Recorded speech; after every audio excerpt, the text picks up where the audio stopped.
Demandons à l'Esprit Saint, le Père des pauvres, d'illuminer notre cœur et notre intelligence pour nous conduire à la vérité tout entière. Notre-Dame, Marie-Reine Immaculée de l'univers, priez pour nous. Et voilà, alors c'est l'époque de la sieste, donc vous allez peut-être être plus dur, on va essayer. Je garde mon énergie, moi, mais c'est quand même l'heure de la sieste. Donc si quelqu'un tombe, on le réveille, on s'arrange. Oui, voilà. On peut l'arroser, c'est très bien. Et alors, on va faire encore un petit résumé, parce que toujours, quelquefois, je vais trop vite.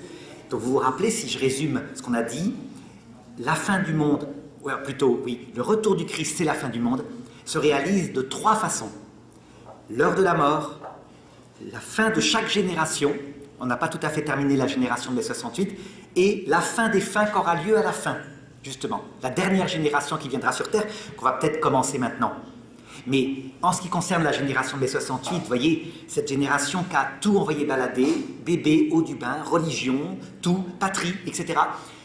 C'est donc une dure épreuve qu'elle arrive, qu'elle va être conduite à vivre avec l'âge. Quelque chose qu'ils ne peuvent pas aimer, parce que ce sont des enfants de la joie, des concerts rock, etc. Hein? Il faut bien voir, des gens qui ont à peu près 75 ans maintenant.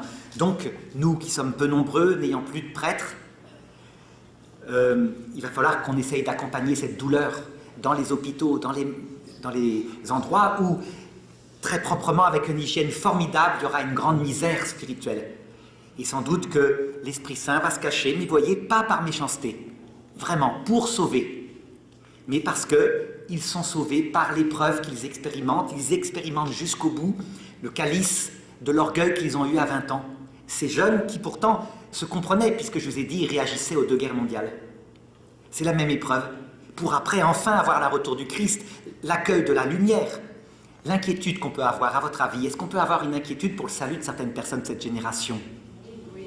Oui, en particulier certaines personnes qui, ayant vécu les conséquences par exemple, du féminisme exalté, à savoir beaucoup d'avortements, beaucoup de divorces, beaucoup de liberté, qui maintenant vivent souvent de la solitude et qui disent aux jeunes que c'est la bonne voie, alors qu'ils en souffrent.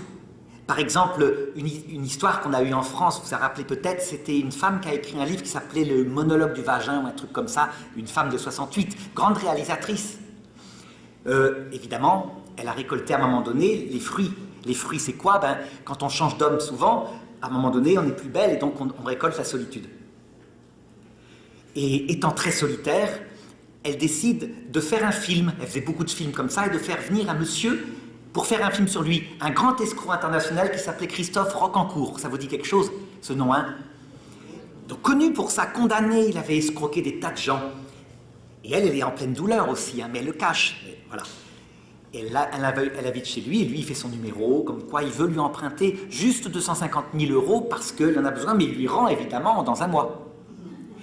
Et vous savez ce qu'elle a fait? Elle lui a prêté. Si.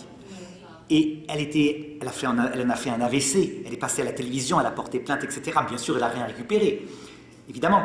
Mais c'est pour vous montrer la douleur terrible de cette génération. Ça veut dire qu'il y a une apparence où on dit qu'on est heureux, à la télévision on sourit, et un grand malheur, une grande solitude intérieure par laquelle cette génération passe souvent, en conséquence des choix de la jeunesse. Donc, est-ce que c'est une douleur pire?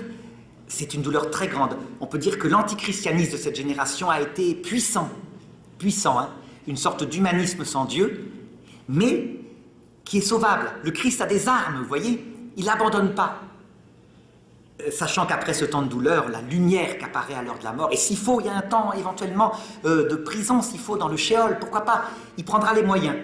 Mais à la fin des fins, ces personnes-là sont en risque parfois, donc des personnes qui insistent pour dire qu'elles ont raison, elles pourront dire au Christ, rien à faire, ma liberté avant tout. Quelques-uns, mais à mon avis quand même, je ne sais pas ce que vous en pensez, pas beaucoup. La plupart, c'est plutôt, non, au contraire, un repentir, une joie, une espèce de résurrection quand on retrouve sa jeunesse, mais une jeunesse avec le Christ. Donc, le cœur immaculé de Marie triomphera.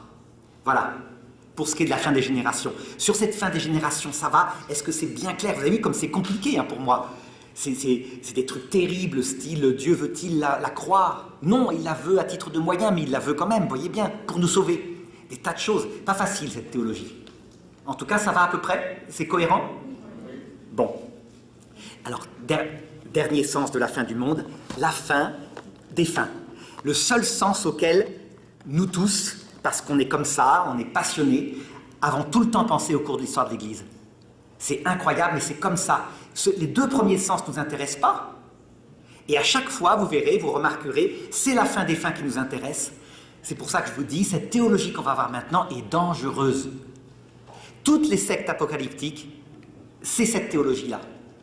À savoir, un prophète quelconque qui dit la fin du monde, ça y est, elle est pour maintenant, qui calcule, qui fait une date, et qui rentre dans une exaltation avec théorie du complot avec. Donc théologie très dangereuse. Mais rassurez-vous, avec l'Église catholique qui a donné, il y a moins de 20 ans, un dogme, un repère dogmatique, elle n'est pas dangereuse pour la première fois. C'est la première fois, je vous assure. Le nombre de générations qui sont devenues folles, le nombre d'assassinats aussi, les sectes apocalyptiques sont comme ça, hein, souvent, qu'il y a eu. Donc, on va tout aborder, y compris des prophéties, auxquelles je sais que quelquefois vous en avez entendu parler, et on posera des questions là-dessus, pendant le truc. D'abord, première question, à votre avis, maintenant avec toute la logique qu'on a vue, quel serait le scénario que vous feriez, vous, si vous étiez Jésus-Christ, pour préparer la fin du monde d'une manière extraordinaire qui aboutit quand même au salut? Quel serait le scénario? Je ne sais pas si quelqu'un a une idée, sinon je vous donnerai l'idée de Saint-Louis, puis l'idée éventuellement de certains protestants, avant de vous donner l'idée de l'Église. Est-ce que quelqu'un a une idée du scénario qui... Évidemment, il va préparer un scénario important, il ne va pas faire une fin du monde comme ça, hein. Il prépare quelque chose, il y a un plan, forcément, quelque chose de grandiose. Mais, vous avez vu, hein, est-ce que vous avez une idée peut-être? Oui. Moi, je trouve que quand j'observe aujourd'hui, c'est l'environnement qui est la question qui tue, là, parce qu'il y a une menace, et puis on ne pourra pas vivre un nombre d'années, pas plus peut-être moins que 100 ans sur la Terre, si on continue de cette façon-là à la traiter, tout ça. Alors moi, je me dis, avec tous les cataclysmes qui arrivent, toutes les souffrances que ça amène, ben, ça en est un début, à mon avis. Alors c'est pris dans les signes des temps, toujours. Vous verrez Jésus qui dit il y aura des tremblements de terre, des signes dans le soleil, etc. Sauf que regardez bien, justement, là c'est un truc eschatologique que tient actuellement le monde, et vous remarquerez, par exemple, nous avons dépassé aux États-Unis, nous paraît que les États-Unis dépensent 5 planètes. Et ça fait des années que ça dure. Vous avez l'impression qu'il manque de quelque chose? Mais c'est pas tout le monde pas tout le monde qui mange à leur Oui, dans le monde. Mais ça veut dire qu'en fait, les États-Unis qui dépensent 5 planètes, on voit bien qu'il manque de rien. Il y a quelque chose qui est d'ordre eschatologique, justement, dans actuellement l'assainissement de cette histoire de CO2, qui est vrai, hein, il y a un réchauffement climatique, mais de manière, on dirait, presque témoin de Jéhovah. Vous voyez ce que je veux dire? C'est-à-dire que on a l'impression qu'en fait, c'est un courant d'une certaine époque, celui, vous savez, l'époque où on ne voulait pas de la société de consommation, qui récupère ça et qui effraie, mais exagérément. Donc, je dis, c'est des signes des temps, mais pour le moment, en tout cas, pour le moment, parce que l'intelligence de l'homme, elle est là, pour le moment, ils sont plus dans l'imaginaire que dans la réalité. Même s'il y a un réchauffement climatique objectif. Mais dire que c'est la fin du monde, vous voyez, c'est pour ça que même la philosophie de la fin du monde peut être dangereuse quand les hommes politiques s'en occupent. C'est le même mécanisme. Oui? Il y en a qui pensent à l'élimination avant un grand châtiment. Ah voilà, eh bien, ça c'est la première prophétie dont on a tous entendu parler. Vous avez entendu parler à Garabandal, je crois. Apparition, vous savez, elle n'est pas reconnue par l'Église. Hein. Je ne sais pas si elle est condamnée, mais en tout cas, la voyante est morte récemment. N'est-ce pas? Elle avait annoncé que de son vivant, il se passerait quelque chose. Il ne s'est rien passé. Mais Garabandal, je crois, c'est ça, n'est-ce pas? Je ne me trompe pas. Mais c'est aussi peut-être un peu, peut-être Medjugorje, je ne sais pas. Enfin, non, il n'y a pas de choses comme ça. Enfin, plusieurs apparitions, peut-être sans Damiano, qui disent précisément, il va y avoir bientôt un grand avertissement tellement fort, tellement puissant, que face à lui, d'autant plus qu'il y aura un signe visible qui restera en permanence, que face à lui, on ne pourra plus ne pas croire, sauf parce qu'on ne voudra pas croire. C'est ça, c'est bien ça que vous avez entendu parler, n'est-ce pas, hein? Donc voilà. Comment? Un petit... Ah oui? Qu'elle serait un signe visible, n'est-ce pas? Voilà, mais elle ne parle pas du grand avertissement, pas trop, hein? C'est plutôt... Comment? Ah oui, d'Ozulé aussi. Alors là, qui avait demandé carrément une croix gigantesque qu'il fallait construire. Voilà. Et qui était effectivement, sur une carte de France, on aurait dit que ça faisait le M de la médaille miraculeuse. Oui. Comprends-tu que c'était dit tout à l'heure, les 5 planètes des États-Unis? Les 5? Ah oui, alors voilà, les États-Unis, il y a une espèce de courant écologique actuellement qui dit qu'on a atteint maintenant, pour le monde entier, je dirais à peu près au mois d'août, on a consommé toute la production qu'a fait la planète par le soleil, l'agriculture, etc. C'est consommé. Et donc on prend sur les réserves pétrolières, etc. Et que ça fait des années que ça dure. Et donc on va arriver à ce que vous avez dit, catastrophe écologique, le monde, il n'y aura plus de productivité, la famine, etc. Eh bien, ce truc-là, constatez, l'agriculture, bien au contraire, elle produit de plus en plus, sur de moins en moins de terres. Donc ça fait bizarre.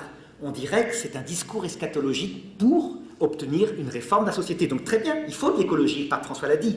Mais quant au discours eschatologique, dire la fin du monde arrive, moi j'ai des petits doutes quand même. Ceci dit, je suis raisonnable, je dis on doit arrêter de polluer, on doit protéger notre nature, c'est important, etc. Mais pas avec un discours témoin de Jéhovah, avec des actions. Je ne sais pas ce que vous en pensez. Ça a commencé il y a 15 ans, vous vous rappelez, on disait aux jeunes, la planète se détruit, ramenez une pomme du jardin, comme ça, il n'y a pas d'immigration et vous allez sauver le monde. Fermez le robinet quand l'eau coule.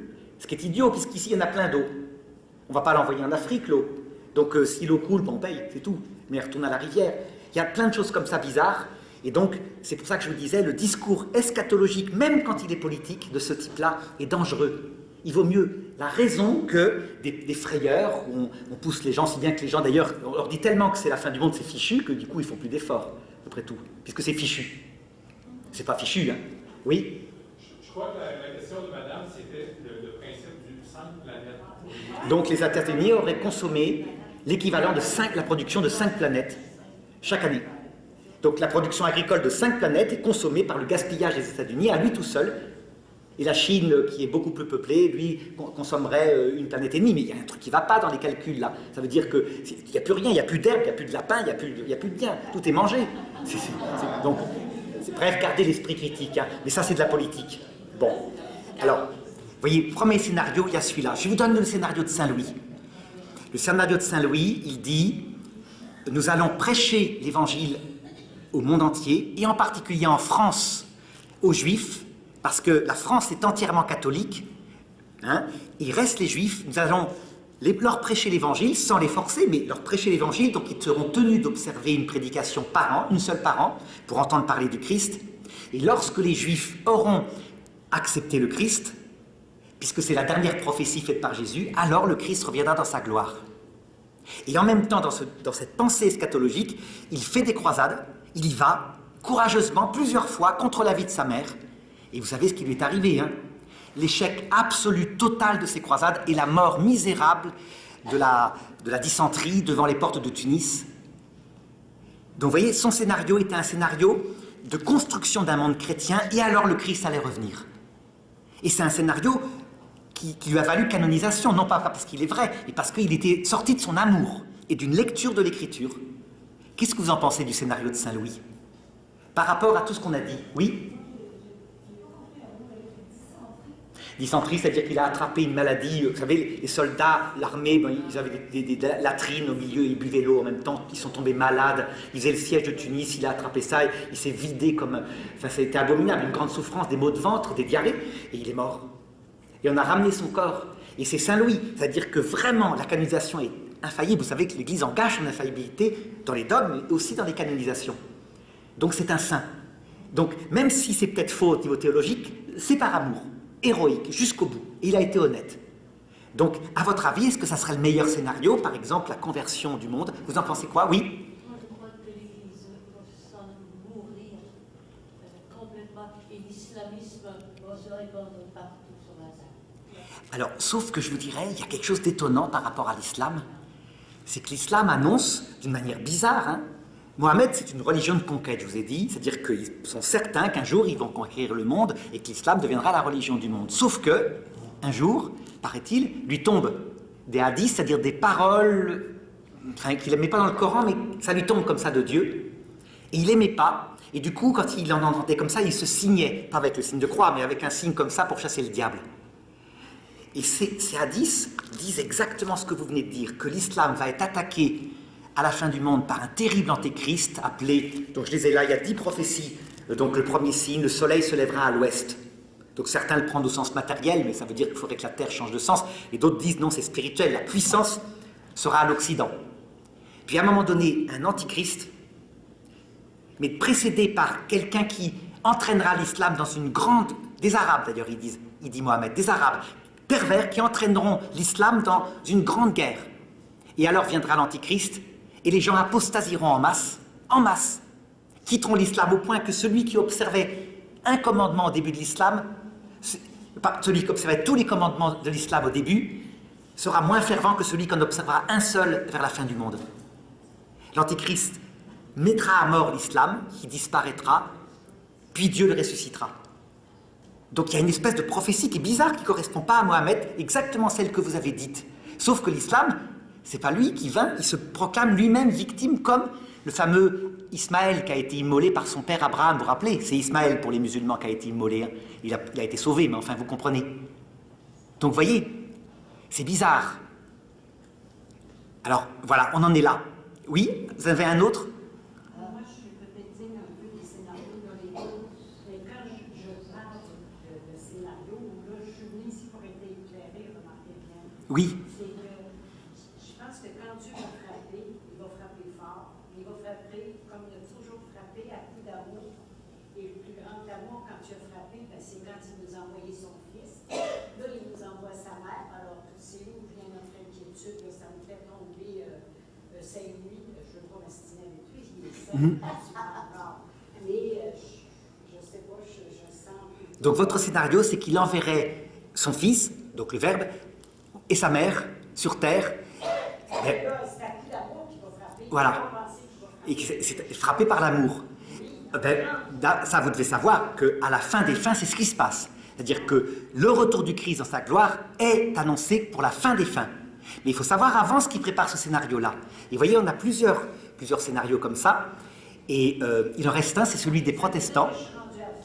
Oui, voilà. Et donc vous êtes déjà à la fin, mais qui est certain, vous avez parfaitement raison. Vraiment, ça se passe comme ça. Scénario des protestants, regardez, ils scrutent, ils veulent plus du magistère, ils veulent plus de la tradition, ils scrutent les textes de l'Évangile, ils disent, exactement comme vous, à un moment donné, le Christ va revenir, s'installera sur terre pour régner 1000 ans, sur terre, à un endroit précis, hein, peut-être Jérusalem, ou je sais pas, ou pour les témoins de Jéhovah, la tour de garde. Québec, pourquoi pas. Le démon sera attaché pendant 1000 ans. Le démon sera attaché pendant 1000 ans. Il y aura 1000 ans de paix extraordinaire. C'est marqué dans l'Écriture, il y a marqué le millénarisme, etc. 1000 ans de paix, le démon est attaché en enfer, etc. Donc, un paradis sur terre avec le Christ. Puis, à un moment donné, le démon est détaché par Dieu.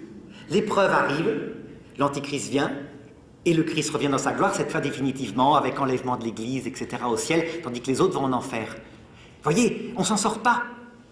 Donc quel est le vrai scénario? On ne sait pas comme ça. Eh bien, je vais vous... Oui, allez-y. Ben, ce que je veux dire, c'est que présentement, en tout cas, moi, j'ai vu beaucoup sur Internet des musulmans qui se convertissent au christianisme. C'est vrai que Jésus se manifeste beaucoup à des musulmans. Énormément, et avec des apparitions ou des rêves. Ouais. D'ailleurs, ce qui doit nous indiquer une chose, c'est que il peut, s'il veut, je vous le redis, faire de ces pierres des enfants à Abraham. Ça veut dire que s'il ne veut pas convertir tout de suite tout le peuple juif ou tous les musulmans, c'est qu'il a des raisons, mais il convertit qui il veut. Nos enfants, pareil, il fait ça en leur donnant l'Esprit Saint comme on l'a reçu nous. Vos enfants sont en larmes et vont vers le Christ. Ils sont indifférents. Je sais bien, il ne faut pas accuser nos enfants, il faut accuser l'Esprit Saint, mais pas méchamment, en disant qu'il doit avoir un plan. Il faut chercher ce plan. Vous voyez comme ça donne l'espoir par rapport, l'espérance par rapport à Marie qui triomphera à la fin. Elle sait ce qu'elle fait. Alors, vous voyez, on ne peut pas s'en sortir comme ça. Ça veut dire que quand on n'a que l'écriture, ou alors la tradition avec ce que vous avez dit, le grand avertissement, c'est une tradition, pourquoi pas? Ou l'interprétation par les protestants, on ne s'en sort pas. Il faudrait un texte du magistère, eh bien on en a un. C'est fantastique. Il est tout récent, c'est Jean-Paul II qui l'a donné. C'est vraiment la première fois qu'un texte donne la ligne à suivre, et je vais m'appuyer dessus, hein, la ligne à suivre pour faire tout ce qu'on va faire ensemble, c'est-à-dire la théologie de la fin du monde, je vous le donne, il faut que vous repériez la référence. Alors le problème de l'Église, c'est que souvent elle rédige et c'est verbeux, c'est-à-dire c'est compliqué. Donc je vous le lis si vous voulez, mais je peux vous le résumer simplement en 3 phrases, parce que ça se résume. Hein. Oui, ah pardon. Moi, d'après, je comprends ta question, madame, là. Oui. C'est que l'islam va prendre le pouvoir. Eh bien l'islam n'annonce pas ça. L'islam, en fait, les musulmans, quand vous leur parlez de ces prophéties-là, les islamistes en particulier disent « Mais non, surtout pas, jamais de la vie, c'est n'importe quoi, c'est des hadiths faux. » Et donc, ils nient ces hadiths-là qui les gênent, un peu comme Mohammed le faisait, mais ils sont là.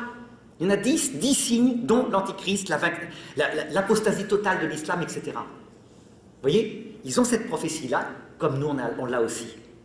C'est curieux, hein. Et alors, par contre, les djihadistes n'ont que ce rêve-là, comme nous on l'avait chrétien, peut-être à l'époque de Saint-Louis, je ne sais pas. C'est-à-dire de prendre le pouvoir, sauf que c'est par les armes aussi, hein, et puis le nombre d'enfants. Hein, comme on avait dit, ne pas être naïf politiquement par rapport à l'islam. Eh bien, on va voir si ça va se réaliser. Mais regardez d'abord, oui, pardon. Je vais juste ajouter à votre propos, personnellement, je ne trouve pas ça si curieux. En tout cas, moi, ma perception à moi, on sait que Satan, il singe Dieu. Alors, ça se peut très bien qu'il ait singé là-dessus sur notre Église. Oui, ça se peut très bien. Mais quand même, alors, votre question, je l'ai dit, hein, que Satan aurait singé les prophéties de Dieu par rapport à l'islam, donc dans l'islam. Seulement, ce n'est pas typique de Mohammed. Mohammed, il a inventé son islam. Hein. Pour nous chrétiens, c'est évident. On voit bien, il prend ici, il prend là. Il se trompe parfois, il croit que la Trinité, il y a, je vous ai dit, sourate 5, la Vierge Marie qui fait un enfant avec le Père, je ne sais pas quoi. Enfin, et puis à un moment donné, il dit, vous faites de Marie une déesse, etc. Bon. Mais il y a quand même eu l'apparition d'un ange qu'on peut penser qu'il n'est pas un ange de Dieu. Moi, je ne suis pas sûr du tout qu'il ait eu d'apparition d'ange quand il a écrit son Coran.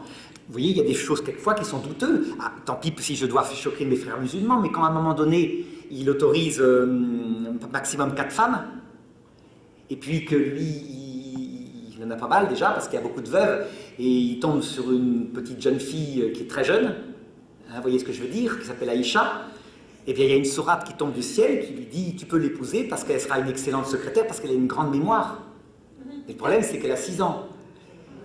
Et qu'ensuite, il se marie avec elle à 9 ans et qu'il consomme. Et alors ils disent, mais non, maintenant ils sont tellement gênés qu'ils disent, non, il y a une erreur de traduction, mais oui, mais elle jouait à la poupée.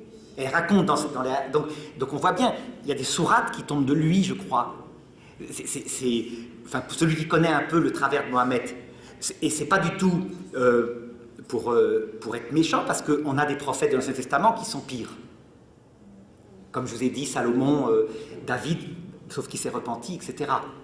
Et puis Mohammed, on voit bien que c'est humain, son Coran. Ça veut dire qu'à un moment donné, il attrape enfin un poète qui s'était fichu de lui, ben il le zigouille. Ce que j'aurais fait peut-être, moi, si je suis humain, si je suis mon esprit de vengeance naturelle. Mais ce que fait pas Jésus.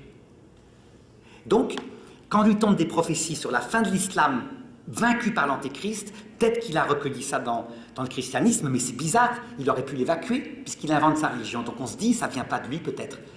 Pourquoi du démon? Pourquoi pas de Dieu? Puisque Dieu sème des semences de vérité dans les religions, dit l'Église catholique. Pourquoi pas quelques semences de vérité dans l'islam? Enfin, on verra ça, on en parlera. Alors, je vous donne maintenant, vous allez voir. En fait, c'est pour vous prouver que, parce que vous n'avez pas trouvé le scénario, qu'il faut un vrai travail pour distinguer l'espoir de l'espérance. Notre gros problème, c'est qu'on veut avoir de l'espoir, c'est-à-dire que vous êtes d'accord avec moi, on rêverait qu'il y ait tout d'un coup, comme l'a promis Marthe Robin, un renouveau dans l'Église de France, de Belgique, de Canada, avec une conversion en masse des jeunes, comme ça s'est passé dans l'islam il y a 30 ans. Donc l'espoir, c'est-à-dire un résultat visible. D'accord? L'espérance, elle vise quelque chose d'invisible, la vie éternelle pour nos enfants, leur salut éternel, ça ne se voit pas. Et comme nous sommes des êtres de la terre, on voudrait un espoir. Mais regardez ce que l'Église catholique dit. Par rapport au scénario de la fin du monde, vous allez voir, c'est le scénario qui est cohérent avec ce que je vous ai dit depuis le début de la retraite. Ça se trouve au numéro 675. Avant l'avènement du Christ, donc ce que vous avez dit, vous vous rappelez, ça se termine par l'avènement du Christ, l'Église doit passer par une épreuve finale qui ébranlera la foi de nombreux croyants. la persécution qui accompagne son pèlerinage sur terre, donc depuis le début, dévoilera cette fois le mystère de l'iniquité. Je vous en parlerai. Donc là, ça parle du dernier antéchrist, le mystère de l'iniquité. Pour le moment, je ne dis pas plus. Sous la forme d'une imposture religieuse, apportant aux hommes une solution apparente à leurs problèmes au prix de l'apostasie de la vérité, l'imposture religieuse suprême est celle de l'antichrist, c'est-à-dire d'un pseudo-messianisme où l'homme se glorifie lui-même à la place de Dieu et de son Messie venu dans la chair. Et maintenant, regardez la suite, numéro 676, par rapport au scénario donc, de Saint-Louis. Est-ce que c'est le catéchisme de l'Église catholique? Oui, oui. Donc, document, on peut dire magistère ordinaire, avait dit le pape Jean-Paul II, dire que c'est l'infaillibilité du magistère ordinaire, quand même. Ça ne veut pas dire que ça ne pourra pas être amélioré, mais c'est un document officiel de l'Église où la doctrine universelle du salut est enseignée, ce qui est extraordinaire, puisqu'on n'avait pas de document comme ça. Il s'appelle comment, le document? Catéchisme de l'Église catholique. Oui, catéchisme de l'Église catholique. Tout là. Ah oui, hein. C'est fantastique. Et je disais qu'on aura un jour un concile qui définira toute l'eschatologie. Oui. 675, 676, 677. 3 numéros où tout est dit et on va tout interpréter parce que là, je vous donne le magistère, donc ça c'est certain. Et ce que je dirai après, c'est des interprétations, évidemment. Hein. Donc vous saurez faire le tri. Donc par rapport au scénario de Saint-Louis, regardez. L'expérience de l'Église, cette imposture antichristique se dessine déjà dans le monde à chaque fois que l'on prétend accomplir dans l'histoire visible l'espérance messianique qui ne peut s'achever qu'au-delà de la terre à travers un jugement eschatologique. C'est compliqué comme phrase, ça veut dire en gros, pas sur terre, dans la vie éternelle. Hein, si je résume. Même sous sa forme mitigée, l'Église rejette cette falsification du royaume à venir qu'on appelle le millénarisme. Et vous voyez, Saint-Louis, il avait un projet millénariste, mais pas que lui, l'Église de l'époque. Ce qui est normal. Vous voyez? C'est-à-dire que l'idée, c'était vraiment de créer un paradis sur Terre. Et donc elle le rejette. Sous sa forme mitigée, il y a plusieurs millénarismes. Par exemple, il y a le millénarisme où l'Église du Christ domine le monde, et par là, la paix arrive sur le monde.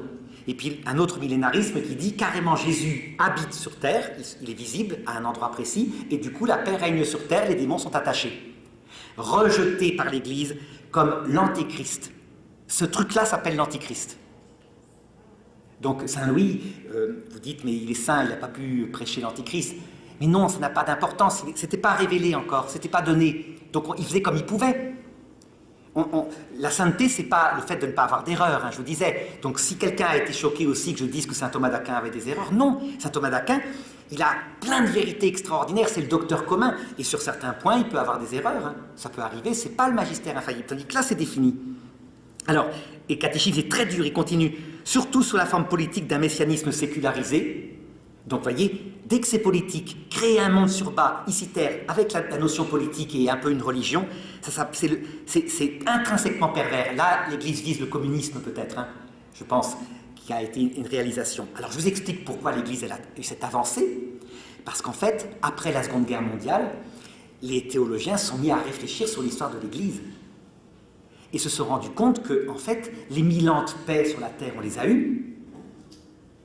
C'est depuis, disons, la conversion de l'Empire romain jusqu'aux guerres de religion.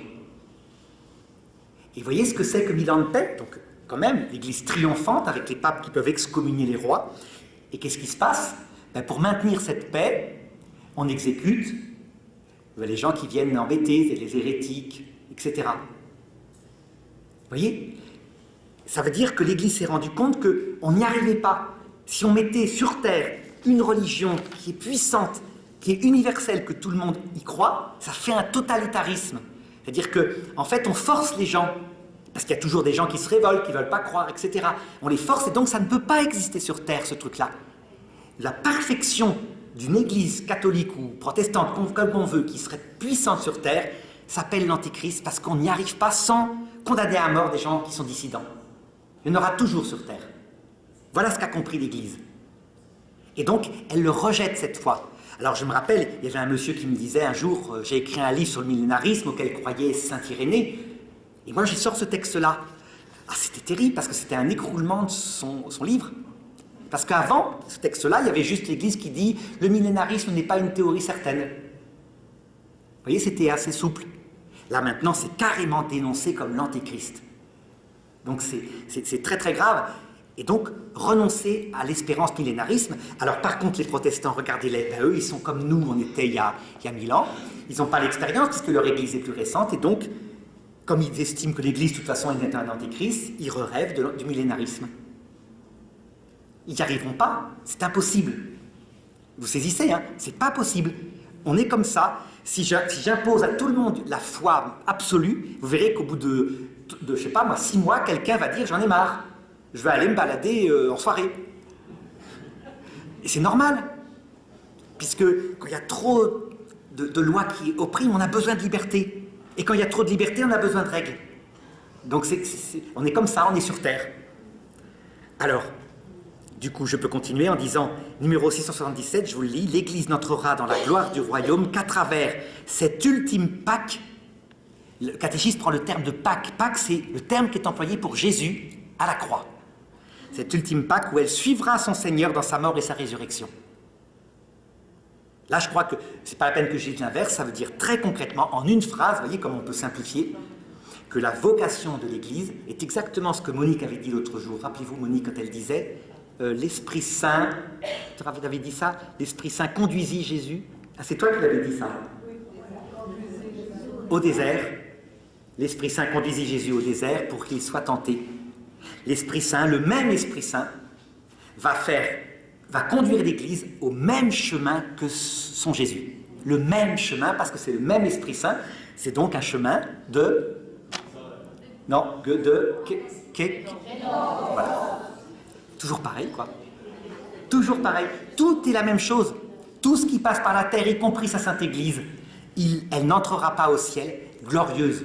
Elle entrera au ciel comme le Christ, ayant vécu des souffrances qui vont la rendre toute pauvre, toute humble. Voilà. Et donc on verra dans les autres trucs comment ça va se passer concrètement. Sauf que là, ça sera plutôt de la méditation qu'on fera ensemble, puisque, vous voyez, le texte du magistère, il n'est que ça. Ça va pour ça? Allez-y, oui, pour les questions, pour ça. Moi, je voulais simplement savoir, parce qu'avant l'exposition, vous avez parlé de théologie de fin du monde et de Jean-Paul II. C'est quoi le lien avec Jean-Paul II là-dedans? La théologie, vous me demandez quel est le lien de la théologie de la fin du monde avec Jean-Paul II, c'est que Jean-Paul II, c'est lui qui a publié le catéchisme de l'Église catholique. Alors je vous explique un petit peu.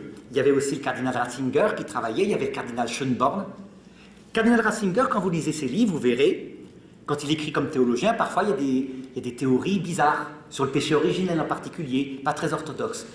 Dès que c'est du magistère, incroyable, une pureté de théologie absolument précise. Donc ça a été signé par Jean-Paul II qui a dit ce document a valeur d'autorité authentique, donc une sorte presque d'infaillibilité ordinaire, et il l'a donné à l'Église. C'est pour ça. Donc quand Jean-Paul II met ça dans le catéchisme, c'est un apport énorme. Et comment est-ce qu'ils le font? Ben, très discrètement, c'est leur rôle. C'est comme ça qu'ils ont été menés par l'Esprit Saint pour diriger l'Église. Il y a un charisme. Ce charisme s'exerce, l'Esprit Saint protège. Ça va? Pour ça. Peut-être une autre question là-dessus? Non, sur la fin des fins? Oui, tu voulais dire quelque chose, Viviane? Non, ça va. Alors, du coup, oui. Ah oui, allez-y, oui. Est-ce que vous connaissez Souleymane? Oui, ça me dit quelque chose, mais je ne connais pas sa pensée. Allez-y, dites-le. Souleymane, hein? Souleymane. Oui, justement, elle est de la région de Sherbrooke. Et elle a dit que chaque personne va avoir une révélation de qui on est intérieurement. Ah oui, c'est exactement, hein, n'est-ce pas, ce que vous disiez. Alors ça, je vais en traiter maintenant. C'est ce qu'avait dit monsieur par rapport au grand avertissement. C'est la même chose. Bon, vous vous rappelez ce que dit Souleymane, chaque personne va avoir une révélation de son âme, tellement parfaite que, etc. Regardez bien, vous avez toute la clé maintenant pour dire quand est-ce que ça va se passer cette chose-là. Une révélation tellement puissante que vous serez confronté à votre âme et que vous ne pourrez pas faire autre chose que soit l'aimer, soit le rejeter. Ça se passe quand, à votre avis? Voilà. Ça ne se passera pas sur terre. Toutes les prophéties du grand avertissement sont textuellement dans l'Écriture. En ce jour-là, j'enverrai le signe du Fils de l'homme apparaîtra dans le ciel, et alors les hommes se fouetteront la poitrine, etc. C'est texto dans l'Écriture. Ça vous parle de quoi? De l'heure de la mort, de la fin des générations quand le Christ apparaît, de la fin du monde. Et donc, nous, évidemment, on a interprété ça comme si ça allait se passer, qu'au journal de 20h, un jour, ils vont en parler.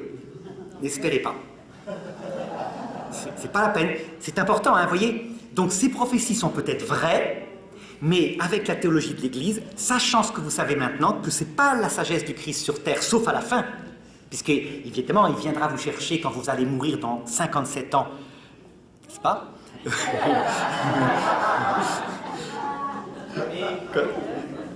Et il viendra vous chercher sur terre en vous apparaissant dans votre lit de mort, qui est dangereux d'ailleurs, je vous signale, parce que le lit de mort, il a un nombre incroyable où on meurt. Hein. Et donc ça se passe sur terre, c'est vraiment un retour sur terre, donc c'est réalisé, mais c'est pas pour rester sur terre, c'est pour vous emmener dans l'autre monde. De la même façon que les générations et que le monde entier, quand il reviendra dans sa gloire, et ça on le verra. D'accord? Allez-y, oui. Là-dessus, je me permets Oui. d'exprimer mon désaccord. Notamment parce que dans la Bible, malheureusement, je n'ai pas la référence précise et exacte, mais dans la Bible, il est mentionné qu'il va venir un moment, et j'ignore quand, 1000 ans.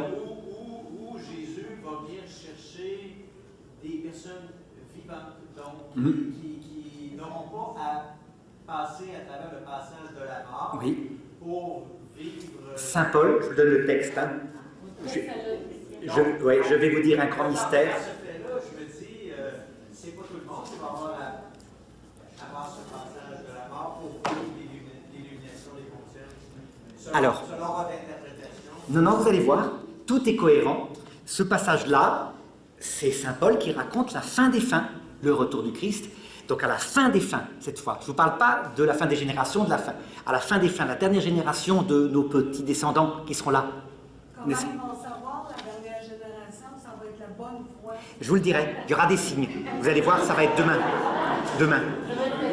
À la fin des fins, la dernière génération, dit Saint Paul, je vais vous dire un grand secret. Nous ne mourrons pas tous, car elle va sonner la trompette, et quand elle sonnera, le Christ reviendra, et accompagné des nuées de ciel. Et nous qui serons encore sur terre, parce que Saint Paul pense qu'il la verra à la fin du monde, nous serons emportés avec lui, et nous n'aurons pas à passer par la mort. Alors, ce corps corruptible sera revêtu d'incorruptibilité. Tout ce qui est psychisme en nous disparaîtra, et c'est le corps spirituel qui viendra, etc.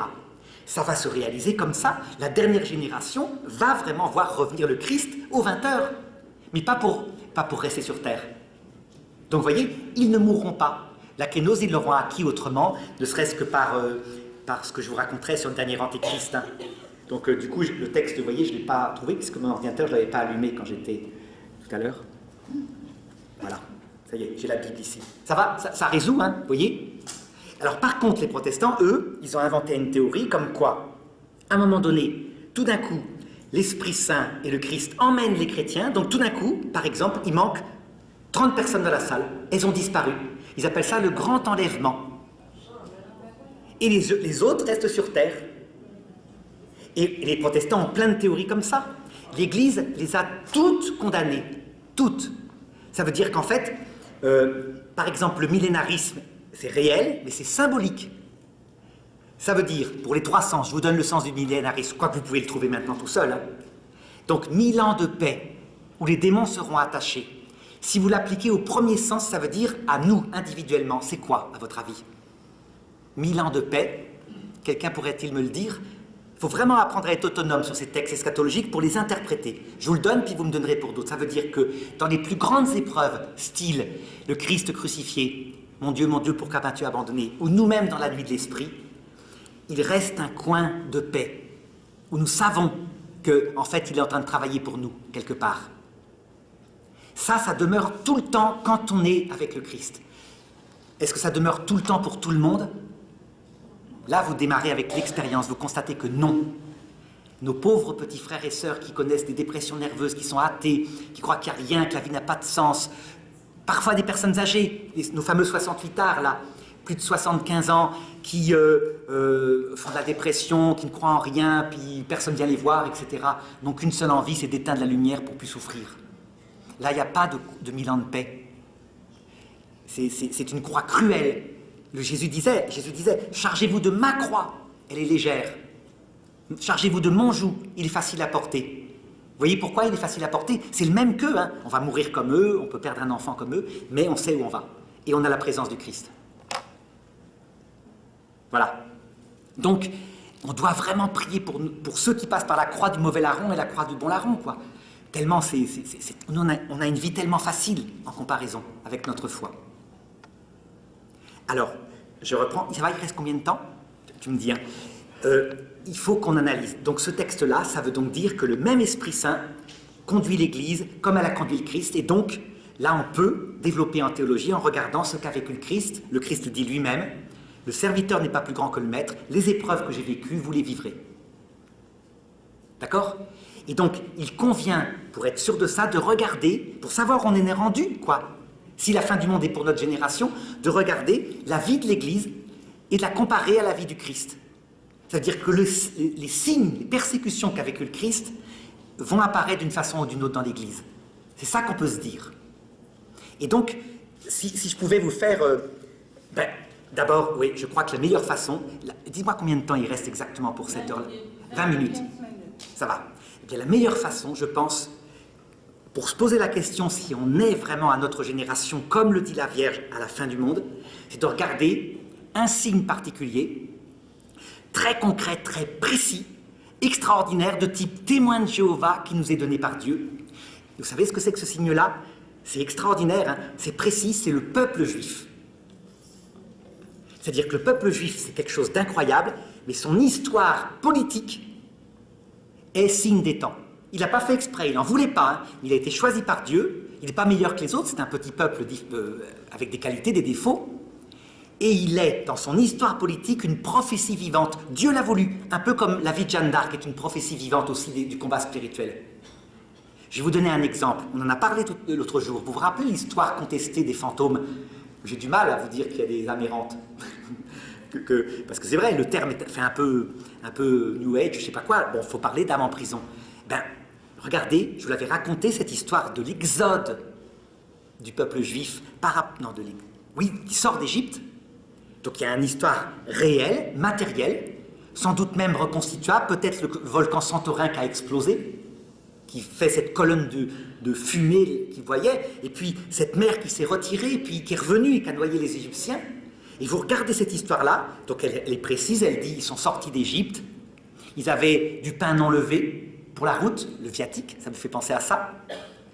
Ensuite, ils ont franchi la frontière, ils sont arrivés dans le désert, poursuivis par l'armée égyptienne. Et dans ce désert, qui doit être traversé 3 jours, où ils devaient aller dans la terre promise, Dieu s'est placé là, les a délivrés de ce danger. Il s'est placé sous forme visible d'une colonne de lumière la nuit et d'une colonne de fumée le jour. Myriam, qui était là, la sœur d'Aaron, a chanté un cantique. Myriam Marie, le cantique de la gloire de Dieu qui a vaincu les ennemis. Ensuite, ils sont arrivés près de la frontière où était l'autre monde, donc Canaan, qui leur avait été promis. Ils ont envoyé des gens pour voir ce que c'était. C'était absolument magnifique. Des grappes de raisin gigantesques avec 72 grains. Je vous signale d'ailleurs qu'il y a peut-être une erreur de traduction dans le Coran. Les 72 houris aux yeux noirs, là, ils vont peut-être être déçus. Il paraît que c'est des grains de raisin, en fait. Bon, enfin, ça c'est entre nous. Mais, alors, oui, et alors, ils reviennent. Ils ont la peur parce qu'ils ont vu des géants, des Anakim, des hommes de plus de 2 mètres. Ils reviennent dire à Moïse, c'est pas possible, on peut pas. Le peuple se met à récriminer. Tu nous as conduits au désert où c'est pas possible. On veut retourner en Égypte où on avait au moins des oignons à manger. Du coup, ils reviennent. Dieu se met en colère, leur dit, puisque vous n'avez pas fait confiance, alors que je vous le donnais, vous resterez 40 ans dans le désert et vous y mourrez. Prenez le sens, vous voyez, de cette histoire matérielle, prenez le sens par rapport au salut. On quitte ce monde où on est bien quelque part, on a quand même des oignons, puis on y est mal quand même, on est esclave de notre corps qui est pesant, qui est fragile, qui est malade. C'est les deux à la fois. On arrive à l'heure de la mort, on franchit un espace, vous voyez, c'est le 2e purgatoire. Dans cet espace, le Christ vient nous chercher, il apparaît dans sa gloire. Si on lui fait confiance, malgré nos péchés, qu'on écoute cette confiance avec la Vierge Marie, nos ennemis qui nous poursuivent là, le démon est là, sont vaincus, alors on passe dans l'autre monde où on peut recevoir la vie éternelle, le jugement dernier est prononcé. Mais si on ne l'écoute pas, alors on reste dans ce monde-là, non pas pour y être damné, mais pour y apprendre et y mourir, apprendre la kénose. Vous voyez, ce peuple est prophète. Toute son histoire raconte ça. Je peux vous en citer, même maintenant. Regardez la terre d'Israël, vous avez remarqué? Une terre qu'ils ont reprise depuis 48, et vous avez remarqué, il y a une épine dans leur chair, qui est la bande de Gaza. C'est l'image de notre corps et de notre âme. Quand on est béni par Dieu, on est bien, et puis paf, il y a une épine qui revient, les pulsions, les tentations. Au début, ça va bien, mais ça revient vite. Nous avons une épine dans notre chair pour nous éviter l'orgueil. Israël, dans tout son être, est prophétie. Il n'en voulait pas de cette histoire, mais c'est comme ça. Prophétie de la vie spirituelle. Donc, en conséquence, regardez, ils produisent le meilleur et le pire comme nous. Nous produisons le meilleur, c'est-à-dire des sacrifices, de la générosité, et le pire, l'antichrist. On le produit aussi, nos péchés mortels. Les Juifs ont produit le Christ, et ils ont produit, on va dire, qu'est-ce qu'il y a? Il y a Marx, je crois, non, il était plus ou moins juif, je ne sais pas. Ils ont produit il y a des idéologies du XXe siècle qui ont été produites par des Juifs. Mais ils produisent aussi le Christ. Comme nous. Alors évidemment, qu'est-ce qui se passe? Il y a des gens qui regardent le peuple juif en disant ils produisent l'antichrist, ils sont maudits. Non, non, ils restent prophètes. Et donc, regardez, pour vous montrer à quel point, où est-ce qu'on en est rendu, regardons ce qui se passe pour le peuple juif, c'est-à-dire quelles sont les prophéties de type charnel qui sont données par rapport à ce peuple et qui doivent se réaliser avant la fin du monde. Comme ça, on aura une idée pour savoir si vraiment elle est pour demain, comme le disent certaines apparitions, voici le temps des temps, la fin des fins. Si on la verra, nous, de notre vie. Eh bien, regardez, dans l'Écriture, le Christ, mais aussi l'Écriture, donne exactement 7 prophéties concernant le peuple juif et qui doivent se réaliser. Et vous allez voir, quelques-unes sont réalisées, donc vous allez voir que c'est vrai. C'est étonnant. Donc, première prophétie, vous la connaissez, c'est ce qui fait que certains exégètes disent l'Évangile a été écrit après 70 après Jésus-Christ. Mais le problème, c'est qu'il y a la 5e prophétie qui s'est réalisée. Donc ça veut dire que l'Évangile a été écrit après 248, vous voyez le problème. Enfin bref, les exégètes, ils feraient mieux quelquefois de se taire. Donc première prophétie, Jésus arrive près du temple de Jérusalem, il leur dit, voyez ce temple, il ne restera pas pierre sur pierre, tout sera détruit. Ça se réalise quand, vous vous rappelez? Exactement. Ouais, 70. Oui, 70. Et 70 après Jésus-Christ, ça veut dire à peu près 40 ans après.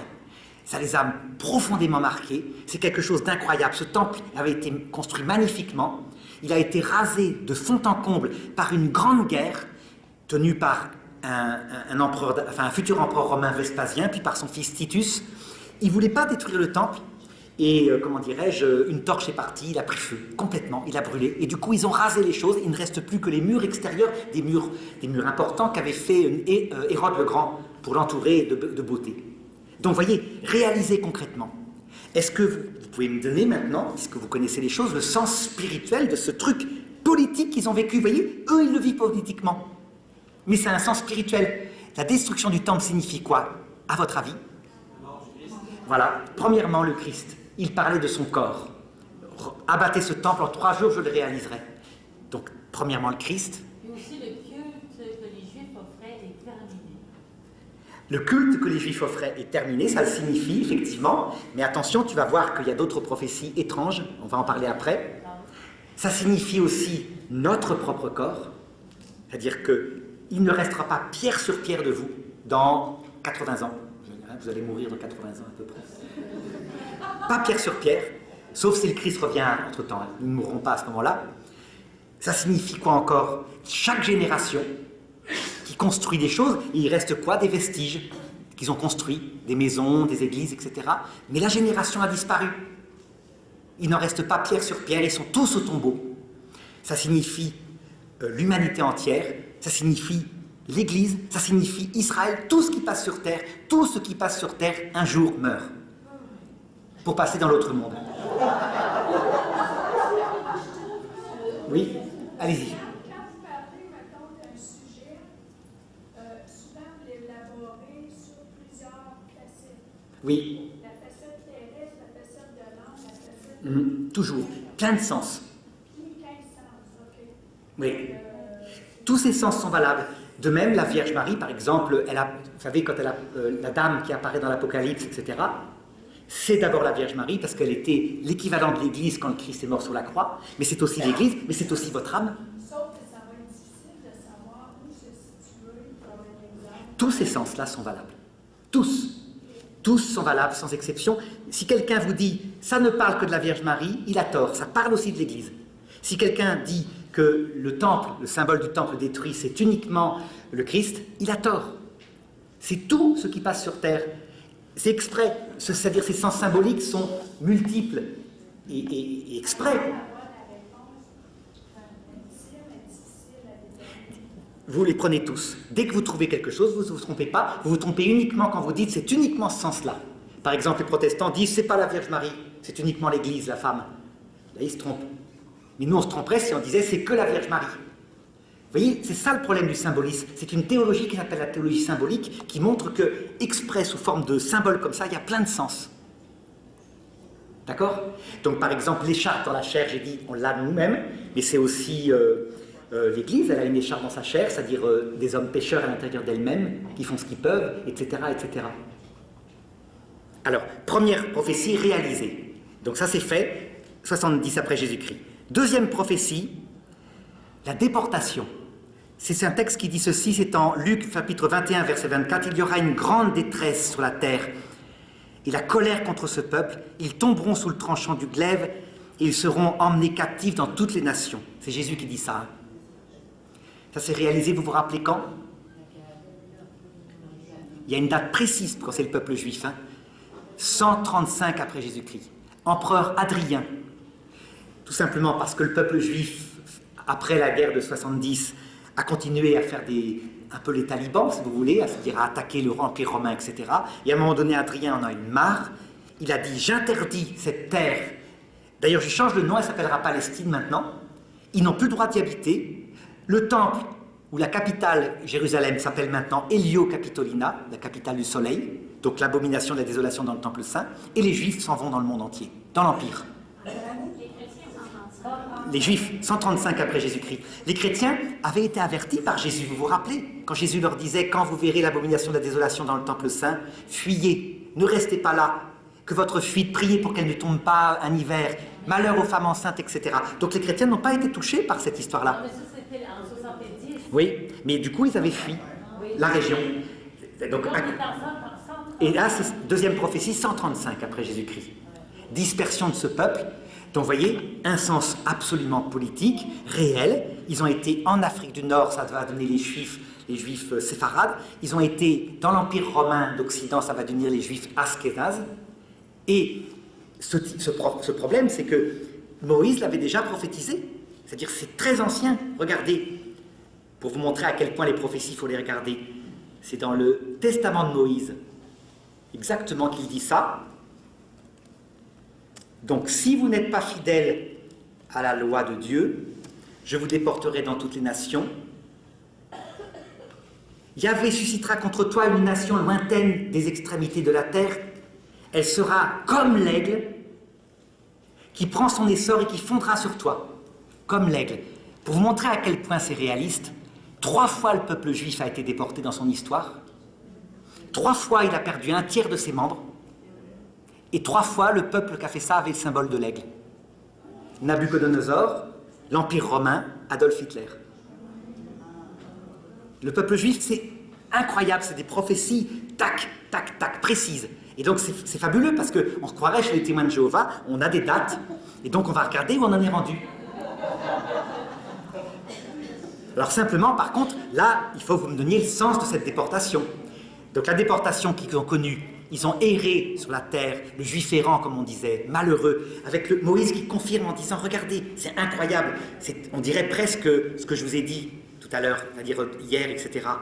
Regardez, le but de cette déportation, Moïse le dit, dans ces nations où tu seras déporté, donc c'est toujours Deutéronome chapitre 28, verset 65, dans ces nations où tu seras déporté, tu n'auras jamais de tranquillité. Il n'y aura pas de repos pour la plante de tes pieds, mais là, Yahvé va te donner un cœur tremblant, des yeux éteints, un souffle court, des mains tremblantes. Kénose. Voilà. kénose. Sauf que eux, par la politique, dans leur histoire, nous, des épreuves souvent intérieures, pas toujours, il y a aussi des épreuves extérieures. Hein. Vous voyez, alors, certains ont dit, c'est qu'ils sont maudits. Pas du tout, ils sont l'image de nous. Ils sont prophètes. C'est pas parce qu'ils sont maudits, c'est parce qu'ils sont l'image de notre propre vie. 5 minutes. Donc, à votre avis, quand est-ce que ça se réalise pour nous, spirituellement, ce truc-là? Qu'on est dispersé, qu'on n'a plus de repos pour nos pieds, qu'on n'arrive plus à vivre, que du coup on acquiert des cœurs et... L'angoisse, voilà, l'angoisse, la nuit de l'esprit, le purgatoire de l'autre monde, etc. Où on est comme ça déporté. Donc vous voyez, deuxième date. Troisième prophétie, bon on continuera après, hein. Troisième prophétie, il y aura des malheurs et des massacres préparés pour ce peuple, c'est Luc chapitre 23-28, fille de Jérusalem, c'est quand Jésus porte sa croix, qui monte vers sa croix. Là les femmes de Jérusalem pleurent sur lui et il leur dit, fille de Jérusalem, ne pleurez pas sur moi, pleurez plutôt sur vous et vos enfants. Car voici venir des jours où l'on dira, heureuses les femmes stériles, les entrailles qui n'ont pas enfanté et les seins qui n'ont pas nourri. Alors on se mettra à dire avec les montagnes, tombez sur nous et les collines, couvrez-nous. Une date pour ça, à votre avis. Troisième prophétie, une date pour ça. Il faut trouver. Non, que le peuple juif a vécu. Que le sens matériel, oui. La Shoah. Oui, absolument. 39-45. La Shoah, l'extermination. C'est exactement ça, c'est incroyable. Regardez les pauvres femmes qui sont des hommes et des femmes comme nous, hein, même culture, etc., occidentalisés, tout ce que vous voulez, qui se retrouvent du jour au lendemain dans un train de bestiaux avec leurs enfants, en sachant pas où ils vont, et puis soit ils ont froid, soit ils ont faim, puis il y en a beaucoup qui se suicident. Hein. Et puis ils se retrouvent à Auschwitz, où là on les sépare. Avant il y a eu des trucs atroces, avec le Veldiv par exemple, où ils avaient emmené les femmes et les hommes, et puis les bébés de 4 ans s'occupaient des petites 2 ans, à Veldiv. Ils n'avaient plus leurs parents, et les grandes 4 ans s'occupaient des... Mais ils ont vécu, c'est des textes qui disent, comme un troupeau mené à l'abattoir. Là, cette prophétie-là correspond à quoi au niveau spirituel? Vous voyez, elle s'est réalisée. 1/3 des juifs du monde ont été tués. 6 millions de juifs sur 18 millions, c'est incroyable. C'est-à-dire jusque dans la matérialité. Et pour notre vie, elle correspond à quoi? Aux épreuves ultimes, la nuit de l'esprit, là où on est désespéré, etc. Oui, allez-y.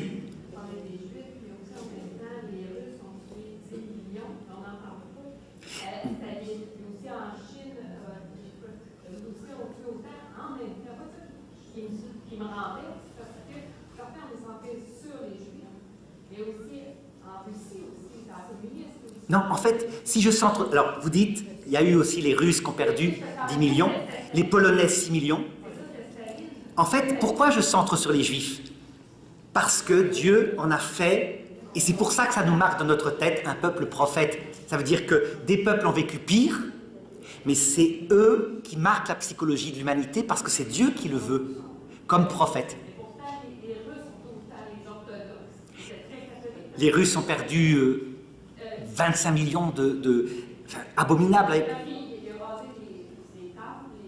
Oui. Eh bien, les Russes l'ont vécu et le peuple juif en est le prophète et c'est eux qui font qu'on se met à penser au génocide. Alors évidemment, il y a des gens qui disent « mais pourquoi eux, ils n'ont pas plus souffert que les autres ?» Vous avez raison. Peut-être moins que certains peuples comme les Russes. Il y a peut-être même eu pire comme extermination, c'est Pol Pot. Moins nombreux, mais atroce, puisque c'est carrément un dirigeant qui tue son propre peuple, 1/3 de son propre peuple, pour faire un peuple nouveau. Mais celui qui marque, et ils ne le font pas exprès, notre psychologie, c'est le peuple juif, parce que c'est lui qui en est la prophétie. Donc quand on regarde ce qu'il arrive, on comprend ce qui arrive aux autres hommes, mais aussi à nous individuellement, mais aussi aux Russes, mais aussi aux Américains qui ont vécu, aux Japonais, etc. Toutes les épreuves des autres hommes sont signifiées par là, et de fait, ils ont aussi des cinéastes de grand talent. Vous voyez, je ne peux pas nier, hein. Il y a vraiment... Le peuple juif, il n'y a rien à faire, c'est à eux qu'on pense quand on passe à ça, alors qu'ils n'ont pas plus souffert que les autres. Parce qu'ils sont prophètes, et on a beau nier, s'ils ne veulent plus qu'ils soient prophètes, ceux qui détestent les juifs, ils n'ont qu'à pas en parler. Mais c'est pas possible, on ne pense qu'à ça. Ça va? On va arrêter. Donc on verra les 4 autres prophéties après, n'est-ce pas? Voilà, comme ça.